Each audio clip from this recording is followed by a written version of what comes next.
Bismillahirrahmanirrahim. Assalamualaikum warahmatullahi wabarakatuh. Anak-anak yang Bapak cintai, ya, anak-anak yang soleh dan soleha, ya.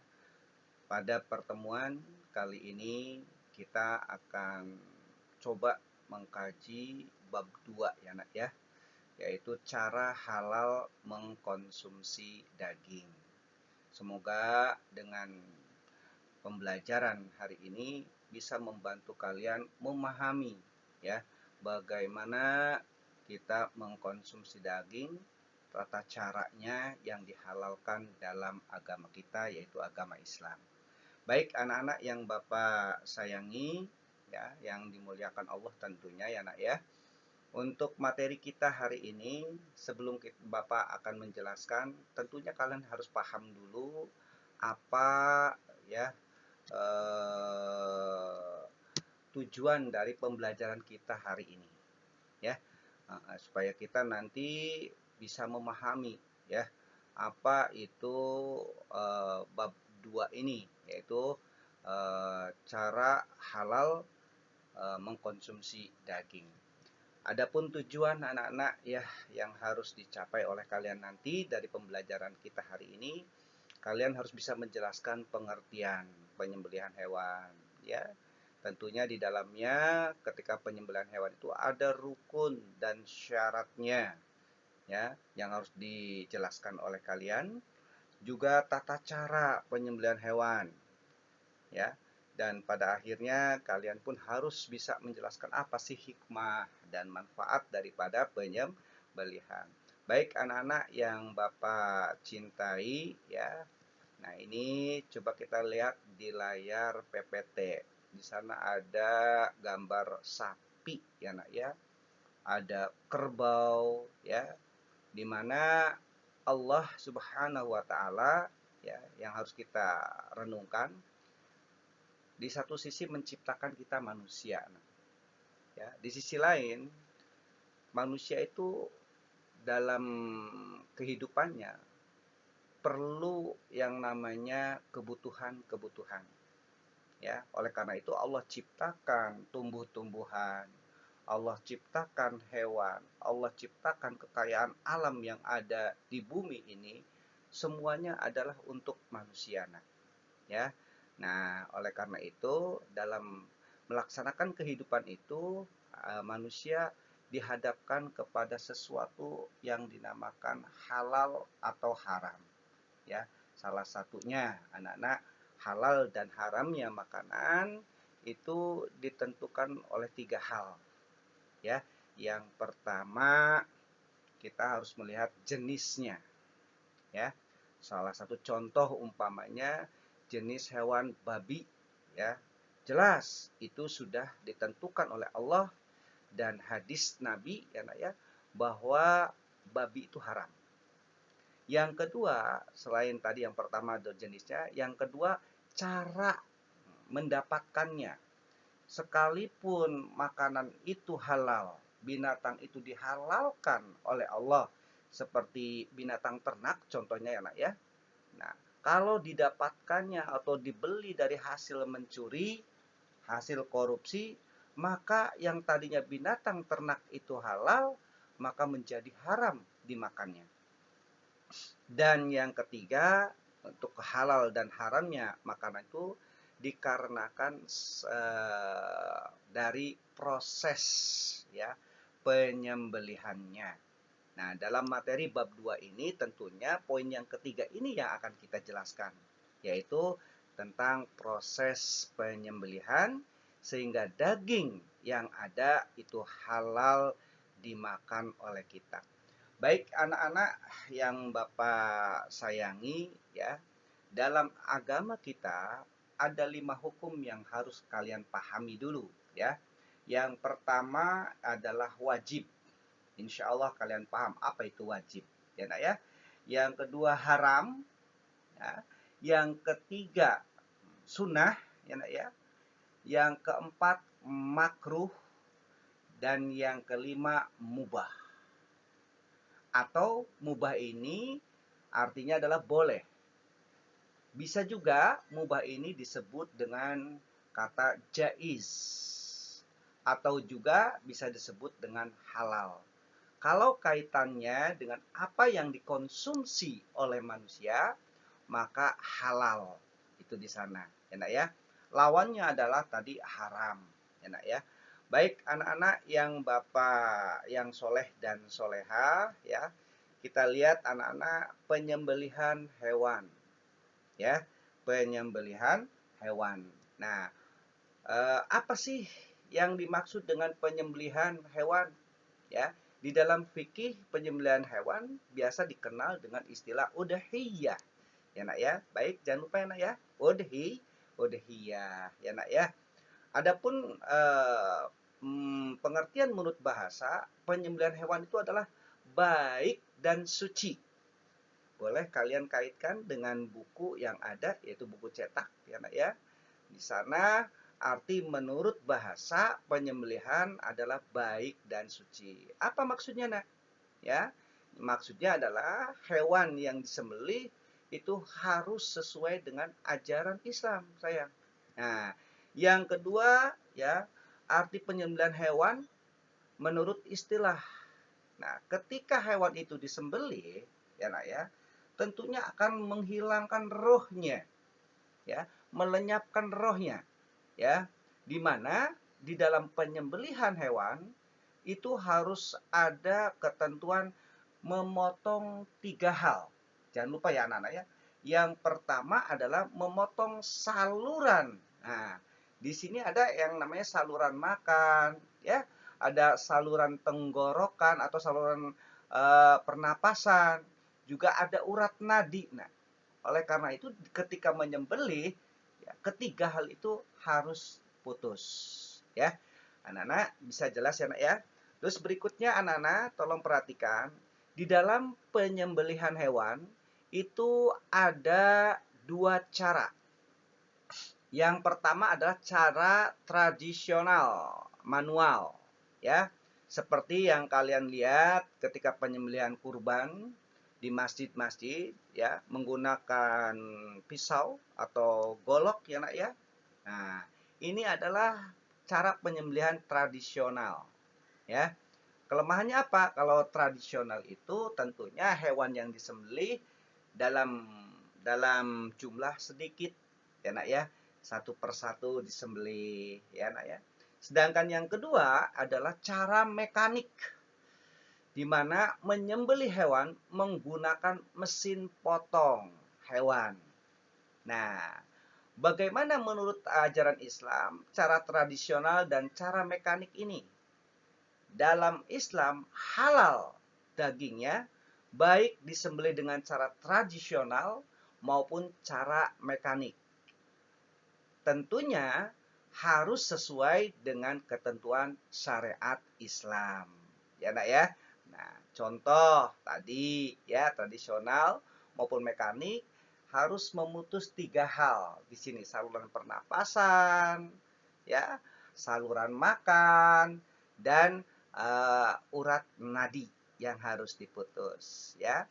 Tentunya anak-anak di dalam penyembelihan hewan ini harus juga dikedepankan caranya itu yang baik, ya, sehingga kira-kira tidak terlalu menyakitkan hewan atau menyiksa hewan yang disembelih. Contoh, ya, ketika menyembelih ayam, terutama ayam negeri ya nak ya, yang banyak bulunya, ya, ketika mau disembelih kan kulitnya tertutup oleh bulu-bulu, ya, hewan tersebut. Nah, ada orang yang menyembelihnya untuk memperlihatkan kulitnya itu dicabutin satu persatu sehingga hewan itu berteriak, ya nak ya, keak keak gitu loh, ya nak ya. Nah itu, nah ini salah, itu tidak boleh seperti itu, ya. Nah, dengan cara disibakkan oleh jari tangan itu kelihatan kulitnya, dan diperlukan alat penyembelihan yang sangat tajam, ya, yang tentunya mempermudah, ya, memutuskan 3 hal tadi. Nah, Secara mekanik juga ada yang tidak diperbolehkan dalam Islam, anak-anak. Ya, karena tidak sesuai dengan ketentuan. Contohnya, ya, hewan itu tidak disembelih, tapi disetrum dengan tegangan tinggi. Nah, sehingga ini menyiksa daripada hewan yang dipotong. Nah, ini tidak sesuai dengan ketentuan ajaran agama kita. Baik, anak-anak, berikutnya ya, di dalam penyembelihan ada yang disebut dengan rukun penyembelihan. Ya, apa itu arti rukun? Rukun itu adalah sesuatu yang harus ada, sesuatu yang harus dilaksanakan. Ya, contoh, dan itu tidak boleh tertinggal atau tidak ada. Ya, karena kalau satu tidak ada atau tidak dilaksanakan, maka itu akan tidak sah, batal daripada pelaksanaannya. Contoh, umpamanya rukun wudhu. Kalau ada yang tidak dikerjakan, maka batal wudhunya. Ya, membatalkan wudhunya. Begitu juga di dalam penyembelihan, ada rukun-rukunnya. Dan rukun-rukun tersebut nanti ada syarat-syaratnya. Ya. Nah, yang coba kita lihat apa sih rukun daripada penyembelihan? Yang pertama, rukun dari penyembelihan ketika menyembelih hewan, tentunya yang pertama adalah ada yang menyembelih atau disebut penyembelih. Nah, ini rukun yang pertama, nak. Rukun yang kedua ada hewan yang disembelih. Dan rukun yang ketiga ini ada alat penyembelihan. Ya. Baik anak-anak, ketiga rukun ini tentunya ada ketentuan syarat-syaratnya. Ya, nanti penyembelih syaratnya apa saja, ya. Hewan yang disembelih syaratnya apa saja.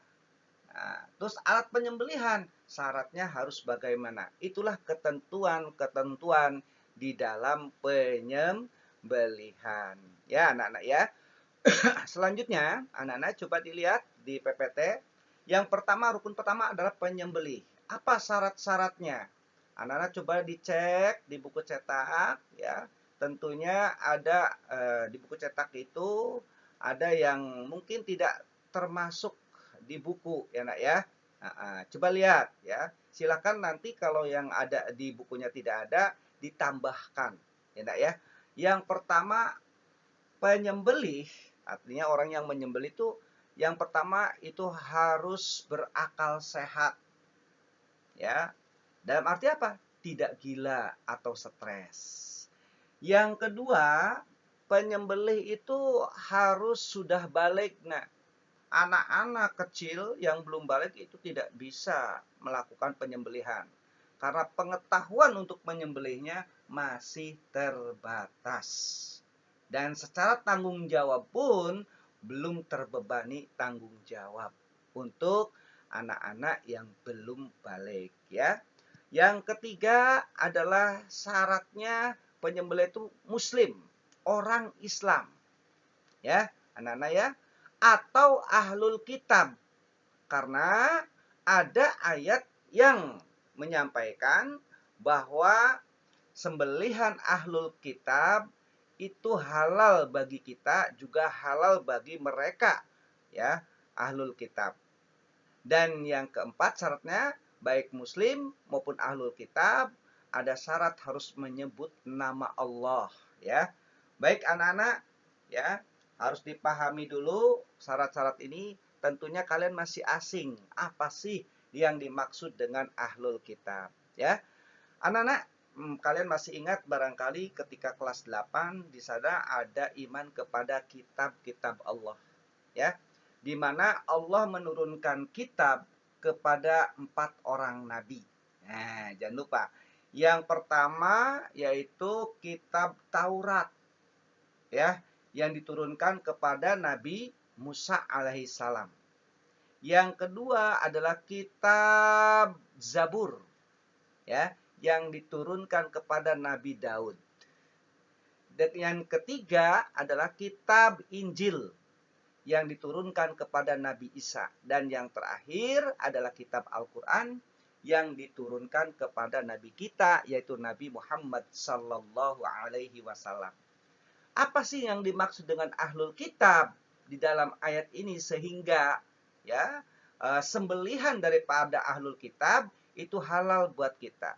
Ya, anak-anak, ahlul kitab adalah ya nabi-nabi yang diberikan kitab, termasuk pada para pengikutnya, baik itu pengikut Nabi Musa, pengikut Nabi Daud, dan pengikut Nabi Isa.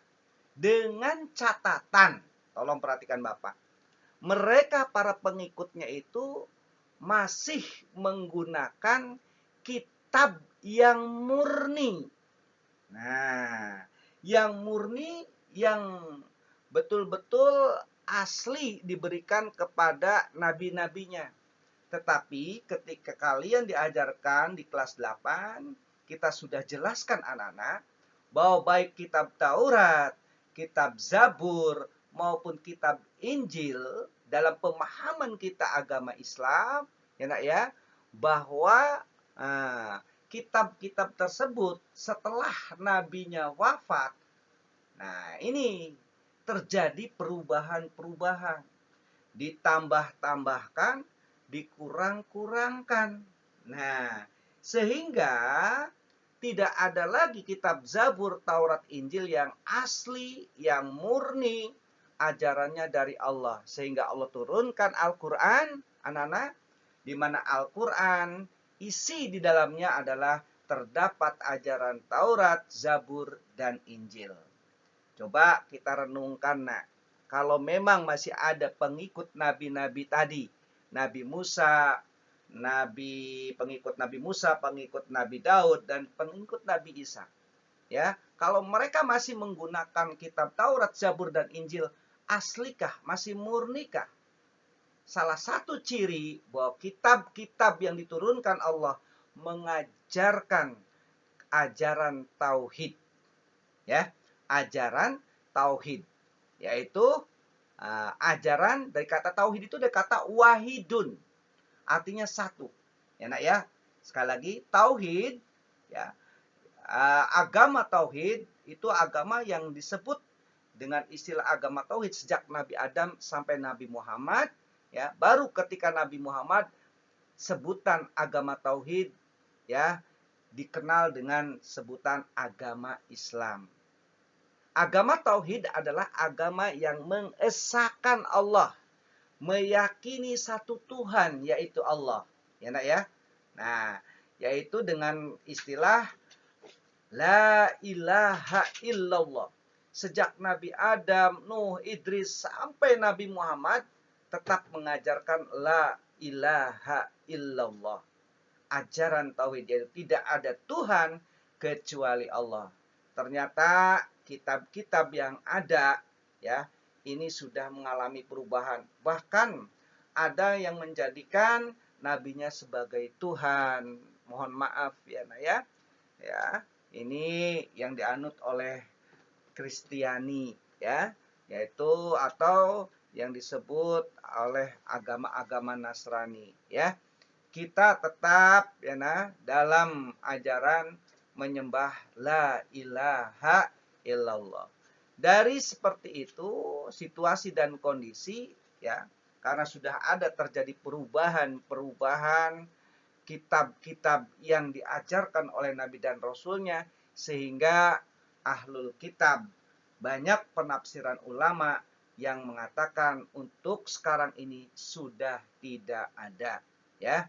Yang masih bisa dipakai adalah yang mereka menggunakan kitab yang murni tersebut, ya.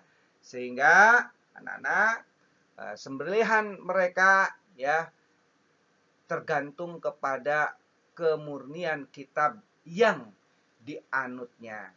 Baik anak-anak, ya, berikutnya, ya, ini pada hari ini dihalalkan bagimu segala yang baik. Makanan sembelihan ahlu kitab itu halal bagimu, dan makanan mu halal bagi mereka, ya. Ini adalah penjelasan tentang ahlul kitab.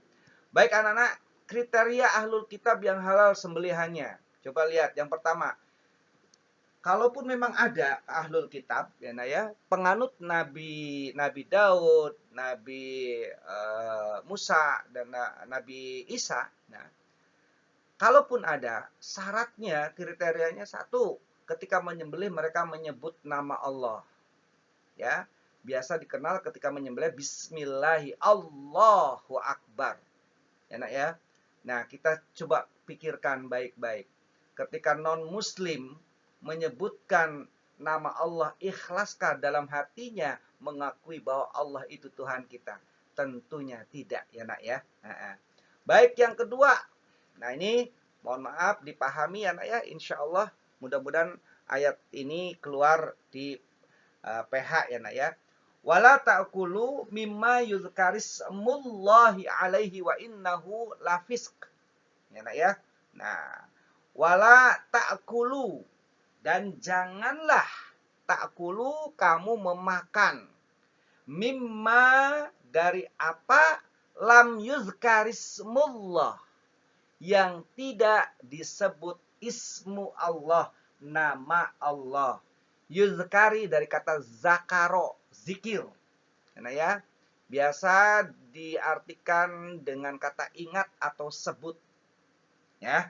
Nah, jadi dari sini kalau kita lihat ayatnya wala ta'kulu mimma, dan janganlah kamu memakan dari apa lam yuzkarismullah yang tidak disebutkan nama Allah alaihi atasnya, atas penyembelihan, ya, wa innahu lafisq, dan sesungguhnya mereka itu adalah fasik.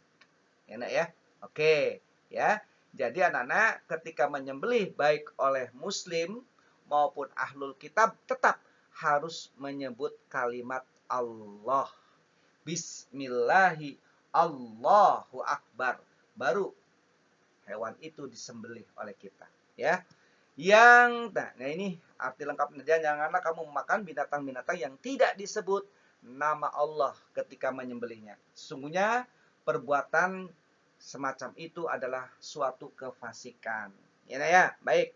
Dilanjut. Cara menyembelih harus sesuai dengan ketentuan ajaran Islam. Ya.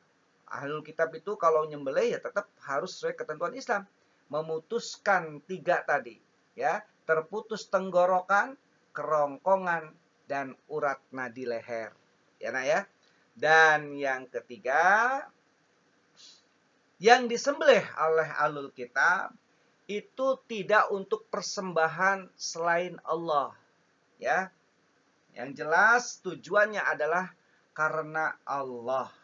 Anak-anak, berarti di sini ada 2 hal yang harus kamu pahami. Ketika menyembelih itu harus menyebut nama Allah. Dan yang kedua, penyembelihannya tujuannya adalah untuk Allah, bukan selain Allah. Contoh anak-anak, ya. Nah, zaman dulu tentunya, ya, ada persembahan-persembahan, ya. Sampai sekarang juga masih ada contoh di Cirebon, ya, nak ya. Contoh ada nadranan, ya. Itu menyembelih kerbau dan kepalanya itu dibawa, ya, nak ya, dan dipersembahkan kepada Nyi Loro Kidul. Walaupun menyembelih kerbaunya itu ya menyebut bismillahi Allahu akbar, karena tujuannya adalah dipersembahkan kepada perbuatan syirik, ya, maka dagingnya akan menjadi haram. Ya, perlu dipahami oleh kalian anak-anak. Dulu contohnya, silakan tanya ke orang tuamu, biasanya kalau mau bangun jembatan, ya, itu disembelihkan kerbau, ya, dimana kepalanya itu nanti dikubur di dekat jembatan tersebut, ya, diwadalkan, ya, dipersembahkan. Nah, ini kalau tujuannya bukan untuk Allah, ini akan menjadi haram dari sembelihan tersebut. Baik anak-anak, dilanjut ya, nak ya. Coba perhatikan rukun yang kedua, hewan yang disembelih. Ya, ini juga ada syarat-syaratnya hewan yang disembelih itu. Yang pertama, hewan yang disembelih itu masih hidup. Nah, Kalau hewan itu sudah mati, maka tidak bisa disembelih, apalagi dagingnya dikonsumsi oleh kita. Karena hewan yang sudah mati itu dalam agama disebut bangkai. Sekali lagi tolong pahami anak-anak sampai nanti ke SMA, apa itu bangkai dalam ajaran Islam? Ya. Kalian pahami bangkai itu adalah hewan yang mati lalu baunya bau bangkai gitu ya. Nah, itu. Ini harus diluruskan. Bangkai itu dalam Islam bisa haram karena apa? Karena matinya itu bukan karena disembelih. Nah, apakah hewan itu dipukul ya sehingga mati? Nah, itu bangkai. Walaupun belum bau bangkai, ya. Jadi, ya, hewan itu umpamanya jatuh dari atas jurang ke bawah, terus mati. Nah, ini bangkai anak-anak. Kenapa matinya? Karena tidak disembelih, ya. Baik, berikutnya jenis hewan yang halal dimakan. Hewan yang disembelih syaratnya adalah jenis hewan yang halal dimakan. Ya, agama sudah menentukan, Allah dan Rasulnya sudah menentukan. Contoh umpamanya, babi itu adalah jenis haram. Ya tidak boleh disembelih, apalagi dimakan dagingnya oleh kita. Nah, itu contohnya enak ya. Yang ketiga, sehat. Nah, ini kaitannya dengan kurban ya nak ya. Nah, kalau hewan itu untuk dikurbankan di hari raya Idul Adha, ya, hewan yang akan disembelih itu harus sehat. Nah, tidak boleh dalam keadaan sakit, ya. Nah, itu ya. Dan berikutnya anak-anak tolong perhatikan di dalam penyembelihan hewan. Contoh, ya nak ya. Kita lihat dalam kenyataan. Bila hewan itu ya dalam keadaan mengandung janin, maka hukumnya makruh disembelih. Makruh artinya apa nak? Makruh itu lebih baik ditinggalkan. Walaupun memang kalau dikerjakan tidak apa-apa. Kalaupun pemain terpaksa dalam keadaan tidak tahu, ketika hewan itu disembelih, ternyata ketika dibedah perutnya ada janinnya. Bagaimana menyembelihnya? Apakah induknya disembelih juga anaknya disembelih? Nah, dalam sebuah hadis Nabi mengatakan, ya, zakatul janin zakatu ummi. Tolong diperhatikan anak-anak. Mudah-mudahan ini di PH juga keluar, ya nak ya. Jadi kalau ada kambing atau hewan lainnya yang dia itu mengandung janin, maka penyembelihannya bagaimana? Apa dua-duanya? Baik induknya maupun janin yang ada di perutnya? Tidak. Cukup hanya sembelihan induknya saja. Zakatul janin, janin udah masuk bahasa Indonesia. Ummih, ibunya. Nah, berarti induknya. Ya, menyembelih ya, janin, ya, sembelihan janin cukup dengan sembelihan induknya saja, ya. Baik, itulah ketentuannya anak-anak. Yang ketiga rukunnya adalah alat penyembelihan. Nah, di mana dari rukun yang ketiga ini ada syarat-syaratnya nak alat penyembelihan. Tidak sembarangan bisa dipakai untuk menyembelih. Yang pertama jelas benda itu harus tajam nak, dapat melukai. Tajam itu dalam artian betul-betul dia itu tajam. Ada ya pisau atau golok tajam tapi berlubang karena pernah dipukulkan ke batu atau yang lainnya. Ya, ada ompongnya sedikit itu nggak boleh. Nah, ya kenapa? Ya, itu bisa membuat binatang itu merasa lebih kesakitan. Nah, ya, ya harus tajam contohnya ya nak ya. Kalau pisau itu tajam, kita ambil rambut kita baru nempel aja sudah tes putus. Kalau nempel serak masih belum putus, serak lagi baru putus. Ah, berarti belum begitu tajam. Salah satu contoh ya nak ya. Baik, yang kedua dan ketiga tolong dipahami bahwa benda yang tidak bisa dipakai untuk menyembelih, yang ketiga tuh nak, itu terbuat dari kuku, gigi dan tulang. Ini pantangan. Ya. Tidak boleh alat penyembelihan terbuat dari kuku, gigi dan tulang. Jadi apa saja yang boleh untuk nyembelih? Tuh, disebutkan nomor 2 tuh. boleh dari batu yang tipis ditipiskan, ditajamkan, ya. Boleh juga dari bambu, tahu bambu anak-anak? Yang tengahnya bolong tuh, ya. Apanya bambunya tuh apanya? Bukan bambunya, tapi kulit daripada bambunya. Set, set, disobekin. Ini kalau bahasa di kampung namanya hinis, nak. Ya, kulit bambu ini tajam sekali, nak. Dulu zaman dulu, ya, zaman dulu banget, ya. Ketika menghitan anak itu menggunakan hinis daripada bambu, nah, ya. Atau alat penyembelihannya terbuat dari besi, ya, seperti pisau, golok, ya, nak, ya, dan benda logam, ya, atau yang stainless dan lain sebagainya. Itu dibolehkan dalam ketentuan alat penyembelihan. Baik anak-anak paham ya nak ya? Satu, benda harus tajam, alat penyembelihannya harus tajam. Yang kedua, tidak boleh terbuat dari kuku, gigi, dan tulang. Insya Allah ini akan keluar di PH. Ya, baik selanjutnya anggota tubuh yang disembelih. Ya, nah, ketentuannya apa? Anggota tubuh yang disembelih. Nih kayak contoh menyembelih kan di leher, ya nak ya. Ya, yang pertama disembelih di pangkal lehernya.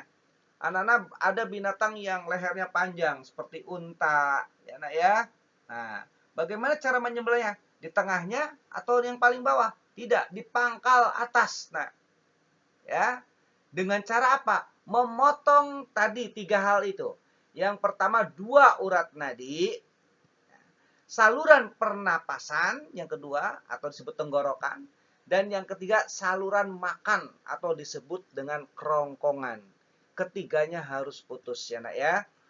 Nah, ada pertanyaan, Pak, kalau nyembelihnya hewannya susah ditangkap bagaimana? Kayak contoh ada ayam hutan yang hidup di hutan, kelinci hutan yang ada di hutan. Itu ditangkapnya susah sekali, Pak. Dalam keadaan susah, ya, diambil seperti yang di hutan, ini darurat ya nak ya. Itu boleh, ya, tidak menggunakan pisau pun, dengan panah atau dengan pistol, dor. Tapi ingat, ketika menyembelih, itu harus mengucapkan asma Allah. Bismillah, Allahu Akbar. Gitu ya nak ya. Syukur-syukur ketika setelah dipanah atau ditembak, ya, hewan itu masih hidup. Ketika masih hidup segera, ya, disembelih dengan pisau yang tajam. Ya, itu contoh saja ya nak ya.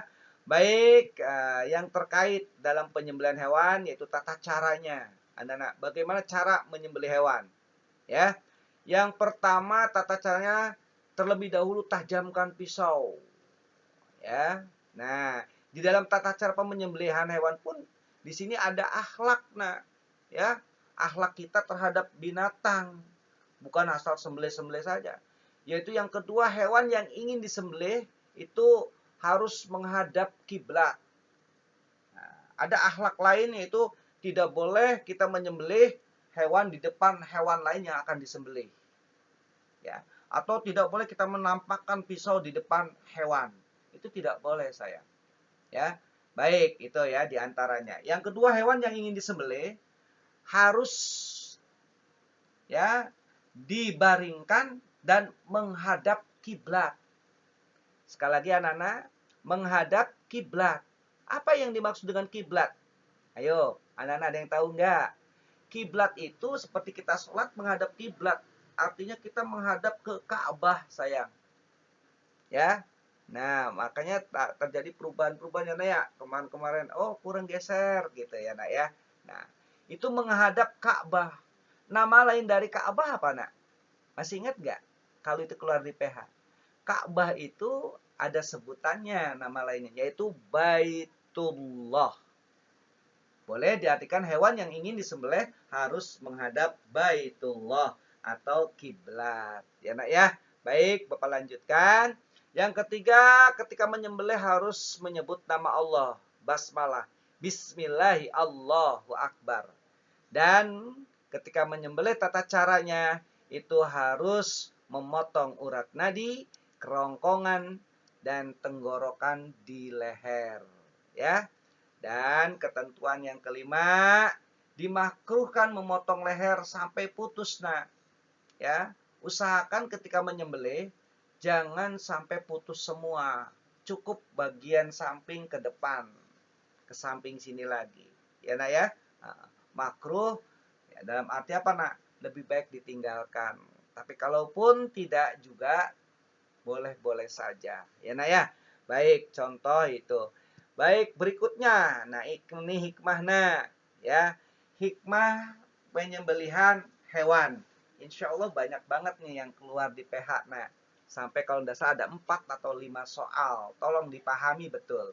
Sebelum Bapak menyampaikan anak-anak ya, hikmah atau manfaat penyembelihan, tolong dicamkan dulu anak-anak ya. Apa sih tujuan penyembelihan hewan dalam syariat Islam? Sekali kalau ada pertanyaan, apa tujuan penyembelihan hewan ya dalam Islam? Tentunya hewan itu disembelih. Kenapa nak? Tujuannya apa? Tujuannya agar dagingnya hewan yang disembelih tersebut halal dimakan. Ya, sekali lagi, tujuan penyembelihan hewan dalam syariat Islam adalah agar daging dari hewan yang disembelih tersebut menjadi halal. Paham ya, nak ya? Baik, berikutnya anak-anak nih, hikmah atau manfaat penyembelihan hewan. Nah, hewan yang pertama, coba tolong perhatikan anak-anak. Hewan yang disembelih, ya, itu disembelihnya di leher ini, ya memutuskan 3 saluran tadi.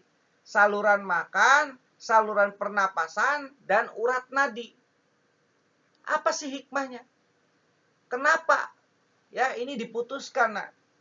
Ya, diputuskan. Yang ketiga tersebut, hikmahnya apa? Manfaatnya apa? Jangan lupa ya, kalau di PH keluar.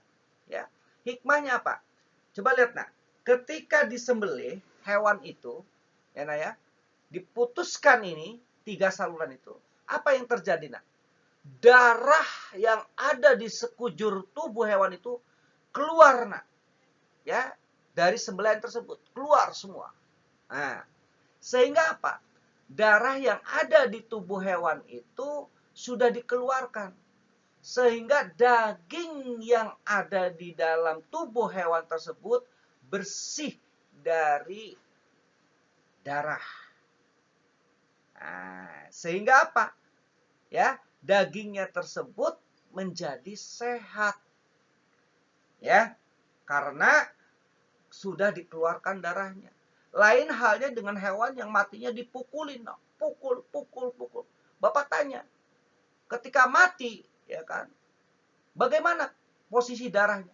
Tentunya darah yang ada di dalam tubuh hewan tersebut yang tadi dipukulin akan bercampur dengan daging yang ada. Sehingga dagingnya itu tercemar oleh darah yang ada di tubuh hewan tersebut. Sebagaimana kalian pahami bahwa bakteri, penyakit, virus, dan lain sebagainya itu hidup ya di peredaran darah saya. Makanya kalau kita cek ya tubuh kita ya mengetahui kita sehat atau tidak, para dokter suka meminta sampel darah dicek di lab. Nah, barulah nanti kita ketahuan tuh. Oh, punya penyakit darah tinggi. Oh, punya penyakit diabetes. Oh, punya penyakit ini. Begitu juga sama dengan binatang. Karena darah itu adalah sarang dari bakteri, sarang dari virus, dan lain sebagainya. Sehingga ketika darah tersebut bercampur dengan daging, dikhawatirkan dagingnya tidak sehat. Sekali lagi, anak-anak, hikmah kenapa disembelih, diputuskan 3 ya saluran ya tadi ya agar apa daging yang ada di tubuh hewan tersebut adalah daging yang sehat. Ya. Baik, anak-anak. Yang kedua, ya hikmah manfaatnya. Ya, ketika disembelih hewan tersebut disebut nama Allah. Bismillahi Allahu Akbar. Apa hikmahnya? Kenapa disebut kalimat Allah? Ya, hikmahnya, manfaatnya jangan lupa kalau PH keluar. sebagai wujud daripada ketauhidan kita kepada Allah. Ketika disembelih, maka hewan tersebut tujuannya dan niatnya itu lillah, karena Allah. Bukan hewan itu disembelih untuk selain Allah. Seperti ya yang terjadi di periode-periode manusia zaman dulu. Nah, masih ingat enggak? Ada kisah-kisah ya nak ya. Dari dulu manusia itu kadang-kadang ya pemahamannya terhadap dewa, sehingga kadang-kadang harus ada pengorbanan manusia yang dikorbankan untuk dewa. Berkembang zaman, akhirnya mereka manusia itu berpikir, wah itu berat kalau manusia yang dipersembahkan, sehingga akhirnya digantilah dengan binatang, ya diwadalkan, ya binatang dipersembahkan pada dewa, ya. Nah, ini kebiasaan terhadap hewan seperti itu, persembahan-persembahan. Nah, dengan penyebutan nama Allah, ya, Bismillahi Allahu Akbar, ini sebagai wujud dari ketauhidan kita kepada Allah. Ya, artinya tauhid tadi masih ingat apa artinya, Nak? Ajaran yang meyakini satu Tuhan, yaitu Allah. Ya, baik anak-anak. Untuk yang ketiga dan keempat, apa hikmahnya? Di mana hewan disembelih satu dengan pisau yang tajam. Ya, pisau yang tajam. Kenapa? Dengan pisau yang tajam, ya, ini meringankan rasa sakit dari hewan yang disembelih. Nah, kalau alat penyembelihannya tidak tajam, wah gosok ya, ketika nyembelih, kasihan hewannya tersiksa. Nah, ya, dan juga kenapa sih selain pisaunya tajam, hikmahnya itu apa? Kenapa nak? Ya, harus menggunakan pisau yang tajam dan juga menyembelihnya di leher. Tadi dengan pisau tajam tidak menyiksa, tidak terlalu menyiksa binatang yang kita sembelih. Kenapa di leher? Supaya hewan tersebut cepat matinya. Contoh nak, sok, kalau kamu sembelihnya di perut atau di kaki disembelih, dipotong hewan tuh kakinya, ya nak ya, putuslah akhirnya kakinya. Nah, sekarang Bapak tanya, matikah hewannya? Tidak sayang.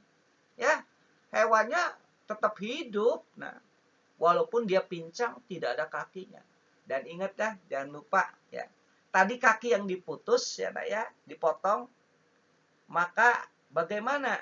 Boleh nggak dikonsumsi, dimasak dan dimakan oleh kita? Ya, kaki tersebut haram sayang. Kenapa? Karena hewan yang kakinya diputus itu masih hidup. Tidak boleh, haram sayang dalam Islam. Baik anak-anak, ya, demikian tadi ya materi kita tentang cara halal mengkonsumsi daging.